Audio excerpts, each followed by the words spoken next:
can go from the first slide and then start. No? Just Yes. briefly, so that complete for just for completion. So, good evening, everybody. Today I'm going to talk about Epstein anomaly. So, Epstein anomaly, it occurs in approximately 1 in 20,000 live births and accounts for 0.3 to 0.7% of all congenital heart diseases. It represents about 40% of congenital malformations of tricuspid wall, and it was first described by William in 1966. So normally, in the development of tricuspid wall, there is delamination of the tricuspid leaflet, which starts uh, from the tip and progresses towards the base. So in Epstein anomaly, there is failure of this there is failure of this delamination, which uh, uh, which leads to uh, which leads to non-separation of the tricuspid leaflet. So they in normally tricuspid wall there are three leaflet. Uh, there are three leaflet. One is anterior leaflet, that is the largest of the three. It is semicircular or quadrangular. Then there is posterior leaflet, that is scallop. Then there is septal leaflet, that is attached to the septum or posterior wall. In tricuspid leaflet consists of two portions, that is basal and attachment to the annulus.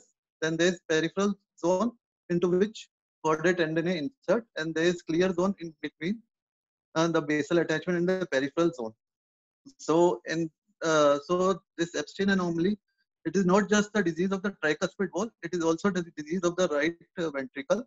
In this there is uh, there is there is uh,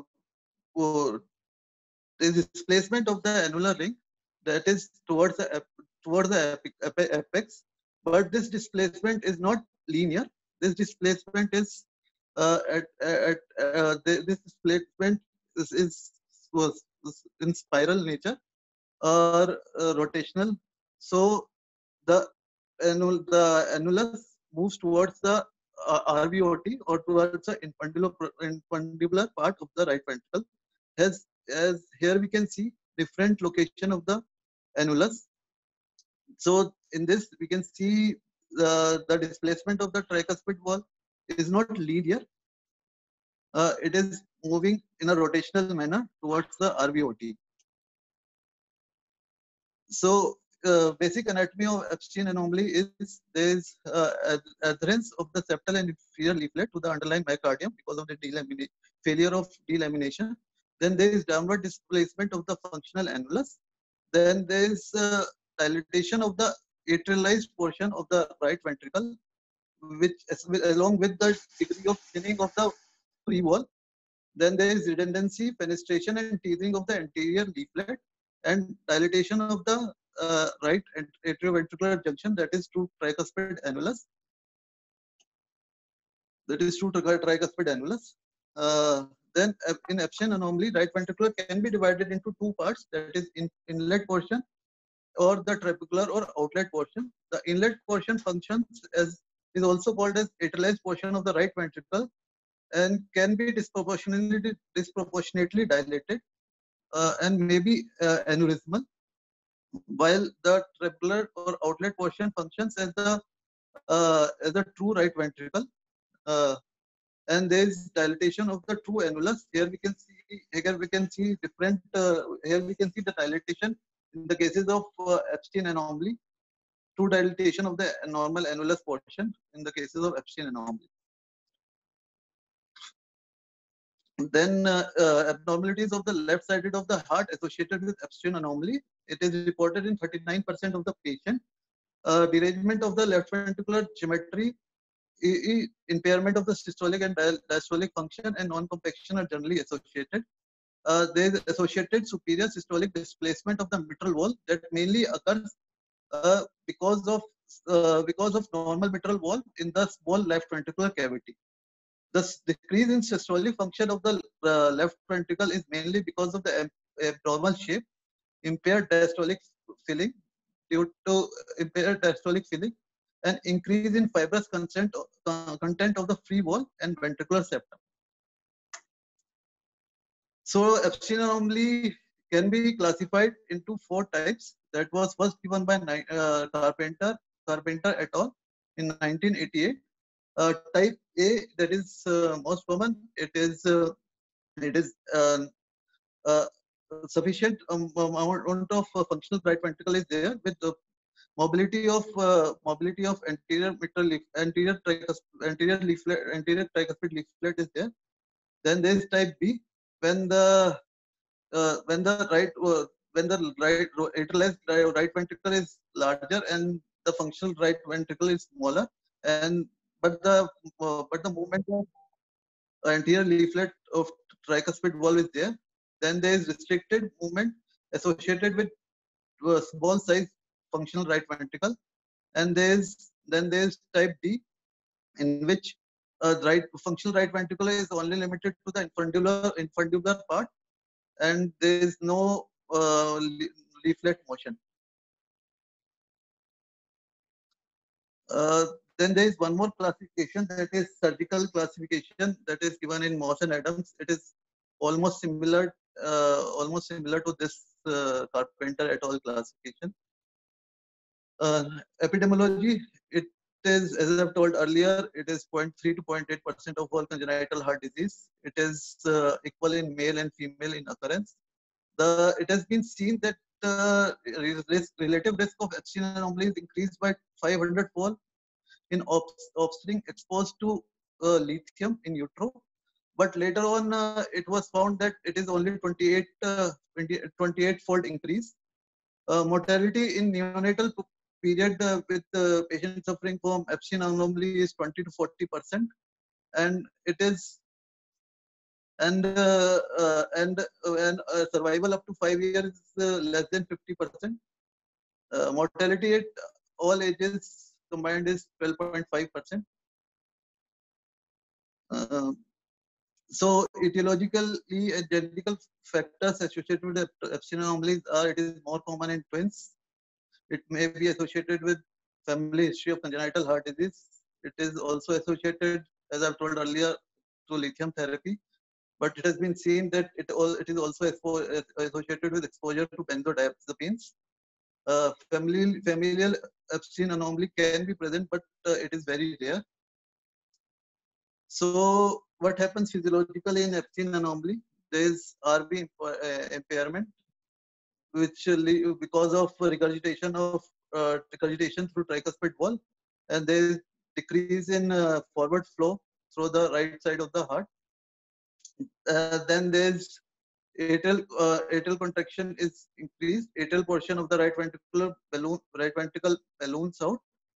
It acts as a passive reservoir, and there is decrease in volume ejected through the right atrium to right ventricle, which leads to right atrial dilatation and may increase in interarterial communication. So how does the patient of Epstein anomaly present? In fetus, it is generally diagnosed between 16 to 20 weeks with the abnormal routine scan. In neonates can present with cyanosis, that is seen in 74% cases of Epstein anomaly. Infants can present with heart failure. Children can present with incidental murmur, and teen and adults can present with arrhythmia with decreased exercise tolerance, signs of right-sided heart failure, paradoxical embolism, and brain abscess. So decreased exercise tolerance and fatigue generally happens in patients with Epstein anomaly because the right ventricle is not able to increase the output as required with the increase as required with the which is required while exercising, and patient may present with fatigue and may present with right-sided heart failure. Paradoxical embolism can happen in the patient associated with ASD, as there is increase in right atrial pressure, and which leads to right to left shunt and may cause paradoxical embolism. Brain abscess can occur secondary to infective endocarditis, as this abnormal tricuspid valve are more prone to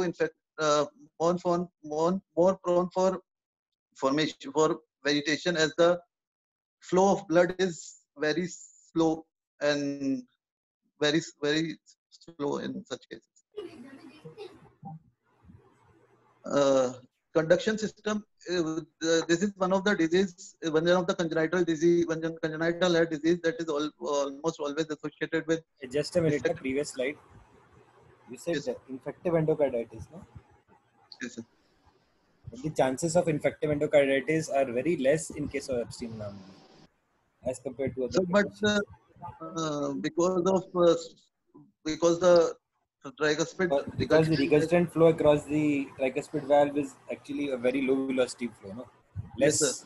Yeah. So, as compared to high velocity on the MR, it's a low velocity flow which generally happens. So, chances of infective endocarditis are less in PS and in Epstein both.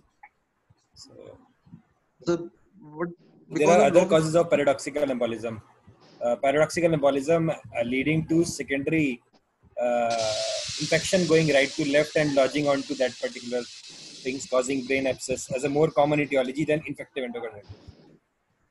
Okay. You will be talking about the symptoms in detail later, no? Or this is it? Sir, this is it or okay, Chalo, theek. You understand now what is the pattern of cyanosis in Epstein's anomaly? This is a routinely asked question. There is transient cyanosis associated with Epstein anomaly. That is, Okay. so that transient cyanosis is because in fetal period the RV afterload is very high, so there is increased right to left flow. When neonatal period the RV afterload decreases, so the normal flow increases. But as the patient grows up, because of the failing of right ventricle and increase in right atrial size and right atrial pressure, there is again right to left shunting that causes cyanosis later in the life. Yeah. And the cyanosis which is observed later in the life is very mild. So this is a cyanotic heart disease which is a mild cyanosis. Mild cyanosis. What is the proxy marker on SpO2 reading for cyanosis?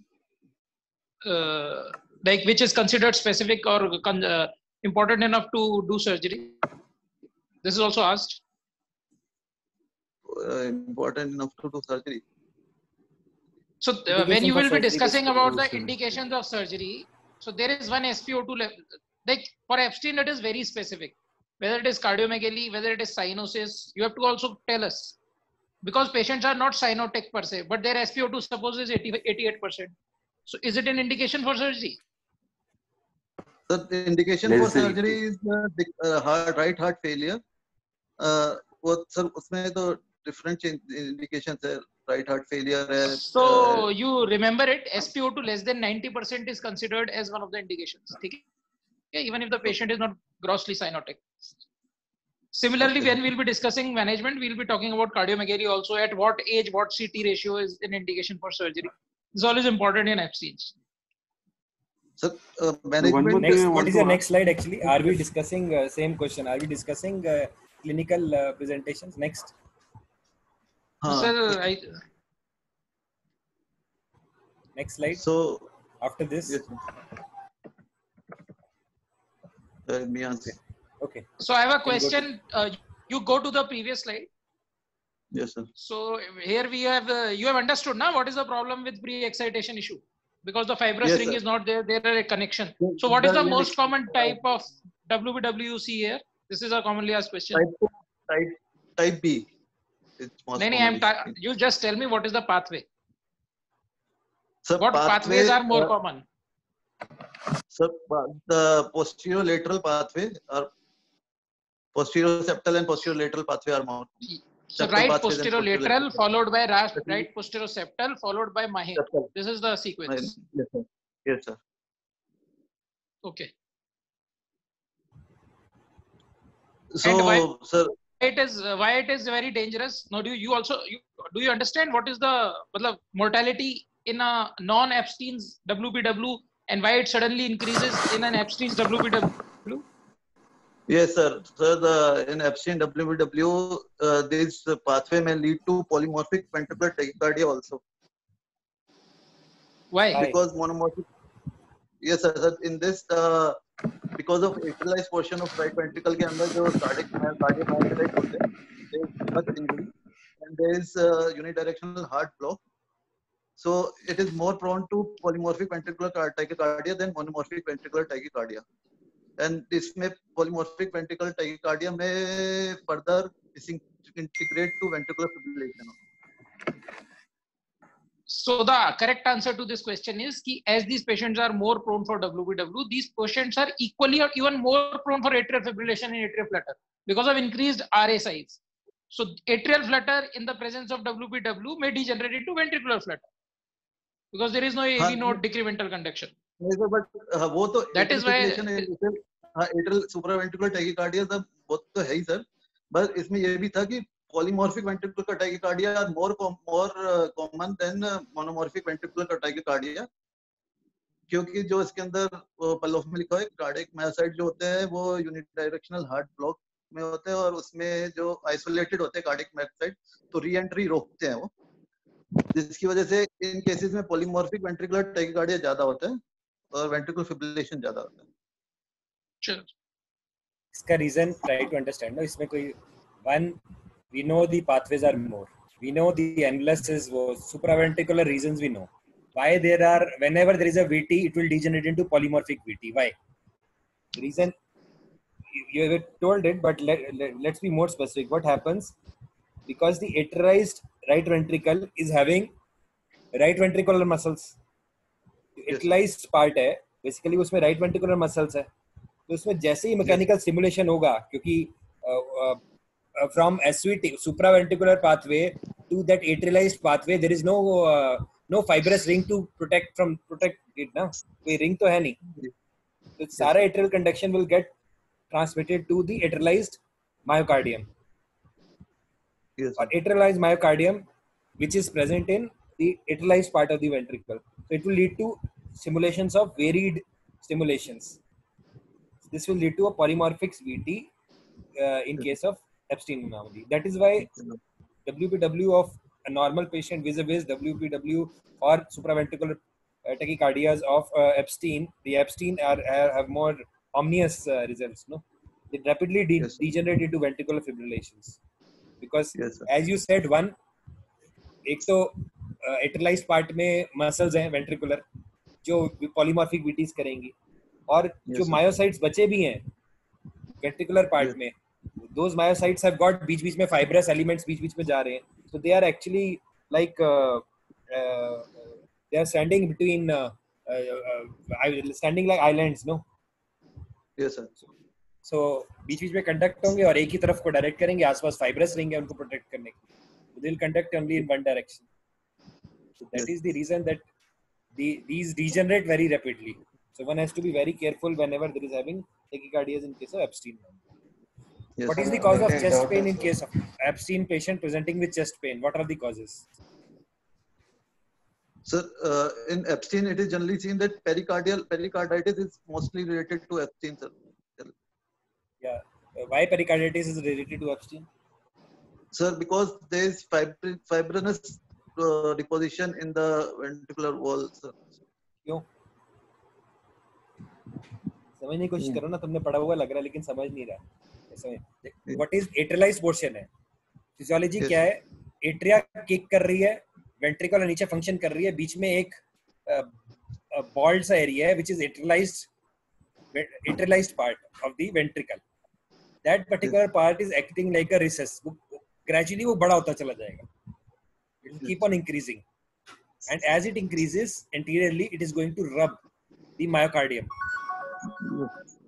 So and that is why any patient of chest pain, once it presents to you, always try to examine for the presence of rub, the systolic, diastolic components of rub, just to see whether you are dealing with pericarditis. And remember, pericardial pain is very painful. Yes, sir. मेरा एक doubt है sir. Hello. हाँ बोल. Sir, ये ventricular part of right atrium muscle. So, if any impulse starts from that ventricular part of right atrium, is it transmitted through the conducting system or does it transmit through the muscle to muscle like VT? So it can transmit any which way. Okay. So you understand that there is a fibroskeleton of the heart, which is usually around the annulus, tricuspid annulus. But in case of Epstein's, it is not present completely because the annulus is not complete. It is at some places, it is not at all at septal area. So there is a lot of space where there is direct muscular connection between atria and ventricle. Okay. So, even if there is an impulse which is generating in atrialized part of right ventricle, it can also go ahead and go down either through the AV node system, anatomical AV node, or through the accessory pathway. So if now what sir is saying that the atrialized part of right ventricle, you will understand it when he will be talking later. You might consider it a part of right ventricle, but the tissue characteristic is that of atria. Okay. When you will put an electrode there, you will get a ECG signal of atria. So any atria which is enlarged and stretched, it is bound to misfire. That is why we see a dilated, like we see atrial flutter, atrial fibrillation in MS and everything else, no? नहीं sir, जो atrial जो electrical signals होते हैं वो तो ventricular होते हैं, pressure atrial. Let me clarify this. मैं actually I was in hospital से फोन आ गया ना, I was hearing something. Atria में जो सिग्नल्स आएंगे वो वेंट्रिकुलाइज्ड होंगे। एट्रियलाइज्ड पार्ट में मसल होती हैं, वेंट्रिकुलर मसल होती है। एट्रिया एट्रियलाइज्ड पार्ट है और वेंट्रिकल है। एट्रियलाइज्ड पार्ट में वेंट्रिकुलर मसल्स हैं जो वेंट्रिकुलर, और लेकिन उनके बीच में फाइब्रोस्केलेटन नहीं है प्रोटेक्ट करने के लिए। Difference between atrial conduction and ventricular conduction is, atrial conduction जो होता है वो जनरली एक पाथवे लेता है, एक tissue is such that it will create one pathway ऐसे नोड से उधर तक आने के लिए। लेकिन वेंट्रिकल में क्या है, इट्स अ chaotic स्ट्रक्चर। तो जैसे ही वहां जाएगा, वहाँ आइलैंड्स बने हुए हैं, कोई कंडक्ट करेगा, कोई दूसरा कंडक्ट करेगा, वो साइमल्टेनियसली कंडक्ट होने शुरू हो जाएंगे। So it will be a chaotic structure. So once the conduction goes into the myocardium, it is going to behave like a polymorphic VT. In spite of this, by chance ventricle पे भी पहुंच गया, ventricle पे पहुंच भी गया conduction, ventricular myocytes, I'm talking about ventricle, not pure ventricle, they are not well developed. Ventricular myocardium is itself having lot of fibrous elements. It is like islands of muscle sitting within the fibrous elements. So they will, जब भी muscle होता, जो fibrous element होता है वो उसको protect करता है। Fibrous element conducts in one direction, so they will conduct in one direction, but they will behave like a still they will behave like a VT. So polymorphic VT, when atrialized portion get conducts, and ventricular myocardium, because there are a lot of fibrous elements, so they will automatically behave like VT. So that is why the whole structure is very predisposed to VT and degenerating to VF. VT में तो आपका conduction हो रहा है ना, VF में क्या हुआ, डिफ्यूज वो हो रहा है। So VT can easily degenerate to VFs in case of tachycardia. So one should be very careful. But symptoms, मतलब palpitations के साथ आएगा, then you should be in history you should be able to elicit what kind of palpitations he is having. Are they regular, atrialized, or is having associated with syncopal episodes? Is he having syncopal episodes? What are the causes of syncope in case of Epstein anomaly? What can be the causes of syncope in Epstein? We're talking of history, na? Yes, sir. Chest pain का तुमने बताया कि chest pain है, तो one of the presentation is chest pain because atrialized portion dilate करके rub करता है. What is the causes of syncope in case of Epstein? Sir, syncope can be because of arrhythmias, can be because of decrease in LV ejection fraction because of abnormal shift of LV, sir. और क्या? इनको के तो बहुत सारे causes हैं. One we have just discussed. Yes, sir. कि arrhythmia because of reduced LV ejection fraction वजह से और arrhythmias. Secondly, because of paradoxical embolism. Yes. And So third, divide it into two, na? One is either arrhythmic cause antegrade flow or a getting structural cause. because of the severe TR. Yes. Severe TR also can lead to syncope. Yeah, severe TR. Because of the severe TR, antegrade flow is so much compromised, the patient presents with sudden syncope. So these patients may have functional pulmonary atresia also, na? Because of severe TR. Yeah. So, Many of them like may, function, especially newborns, present with functional atresia. special nuanced. so for decrease in the decrease in RV output is because can lead to this uh, shortness of breath and all this चीज also ना. तो जो syncope तो mainly उसकी वजह से होना चाहिए ना सर कि जो पैराडॉक्सिकल मोशन ऑफ आईवीएस होता है क्योंकि डायलेटेड राइट वेंट्रिकल की वजह से तो एलवी इजेक्शन फ्रैक्शन कम हो गया तो इस वजह से सिंकोप प्रेजेंट करेगा.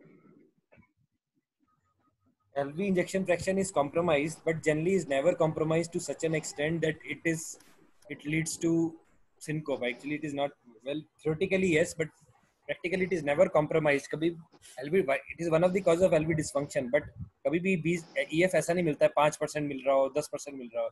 EF is around 30, 35, and that is because of the RV causes which you have already discussed. Those 4 causes, no? Yes, sir. You showed in the previous slide of cause of left ventricular dysfunction secondary to RV. Yes, sir. And because of that.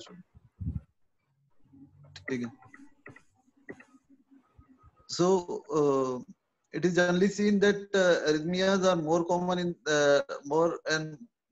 more related to mortality at the age of, if the patient presents at the age of 50 years or later. It has been seen that the association of that arrhythmia rather than echocardiographic findings are more commonly related to mortality in the advancing age. So this we have discussed already. So on physical examination, patient may present with cyanosis. There is various degree of cyanosis as at various time. There is one term associated with anomaly is transient cyanosis. We have discussed earlier. And it may be also associated with transient worsening of arrhythmias. On physical examination, patient may present with left parasternal prominence. With the left parasternal prominence is mainly because of dilatation of the infruntular part of the right ventricle. And if there is no left parasternal lift, then it is an important negative sign of for Epstein anomaly. There may be associated occasional right parasternal prominence because of dilated huge right atrium. On JVP, there is prominent V wave. The prominent V wave is mainly because of excursion of the large mobile anterior tricuspid leaflet. It has been rarely seen that there are prominent A wave. Prominent A wave can be seen in certain conditions when the right atrial pressure is sufficient high enough to cause pre-systolic pressure enough to generate pre-systolic pressure of pulmonary artery. Though there is severe TR, but there is no prominent X descent and V wave because of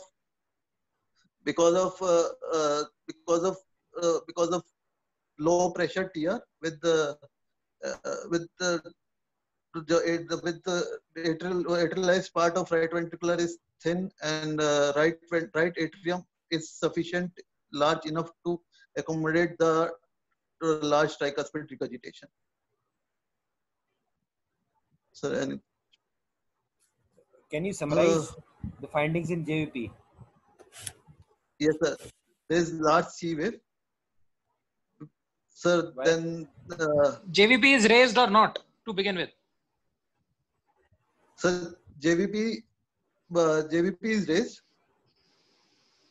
but there is large C wave, not A wave or Y wave or X. JVP is usually normal, but there is exception is when there is large C wave, then you say it will be raised. C wave large considered to be normal. So there is large Features C of wave. tricuspid regurgitation are it's a very low pressure. It's not a hypertensive TR. It's a low pressure TR. So what happens? There is a attenuated X descent. जो systolic wave V wave की होती है वो It is hardly seen. Yes. Why? So because Why? sir, there is low pressure tear and right atrium is large enough to accommodate the large tear which is coming, and the atrial portion is thin, that is also aneurysmal. So जो TR जो आएगा वो right atrium easily accommodate कर लेगा, तो इसकी वजह से जो adjacent और V wave prominent नहीं होगी. So Damping इसीलिए effect किसी भी बोलते हैं. Epstein के anomaly में you would practically never see a JVP and now you are never going to see the liver pulsations. Yeah. Because क्यों? जितना भी TR होगा उसके पीछे इतना बड़ा atrialized ventricle है जिसके पास capacity है कि वो compliant है, वो जितना मर्जी dilate कर जाएगा.